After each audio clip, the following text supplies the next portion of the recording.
Skyrock pour les militaires. Un second gendarme a malheureusement été tué accidentellement en Nouvelle-Calédonie à l'occasion d'un départ en mission blindée sur la caserne de Bailly en Nouvelle-Calédonie hier. Un gendarme mobile a trouvé la mort touché par un tir accidentel. Un décès qui survient seulement 24 heures après la mort d'un autre gendarme dans les émeutes qui sévissent actuellement en Nouvelle-Calédonie. Skyrock PLM adresse toutes ses condoléances à sa famille et à ses frères d'armes. La Marine nationale au secours d'un navire en feu lors d'un vol au soutien direct de l'opération européenne Agenor dans le détroit d'Ormuz.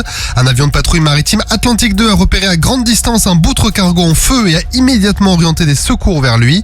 L'équipage s'est alors dirigé vers la position du navire en détresse pour rechercher d'éventuels naufragés et ils ont découvert l'équipage du boutre qui s'était réfugié sur un radeau de survie à côté de l'incendie avec 6 personnes à bord.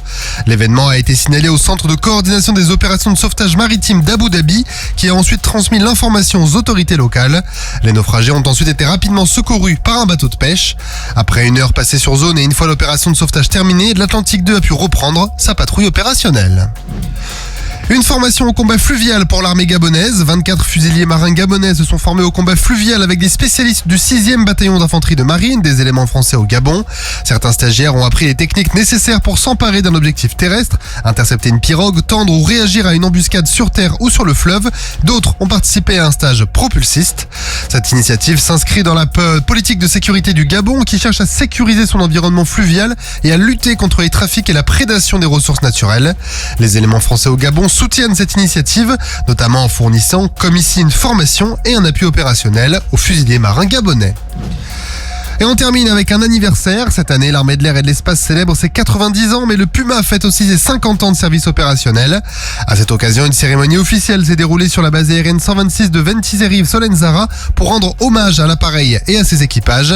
2 aviateurs de l'escadron d'hélicoptères 144 Solenzara ont été décorés pour leur service exemplaire à cette occasion. La cérémonie a également été l'occasion de démonstration de capacité du Puma en soulignant son rôle capital dans les opérations militaires et humanitaires.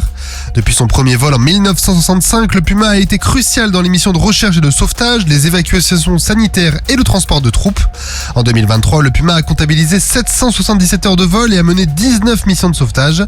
Actuellement, l'armée de l'air et de l'espace dispose de 18 Pumas encore en service, répartis entre les bases aériennes de Cayenne, Nouméa, Djibouti, Villacoublay et Solenzara, tandis que l'aviation légère de l'armée de terre en compte encore une douzaine. Sur terre, sur mer, comme dans les airs. Skyrock PLM, en équipe avec Uneo, la mutuelle des forces armées.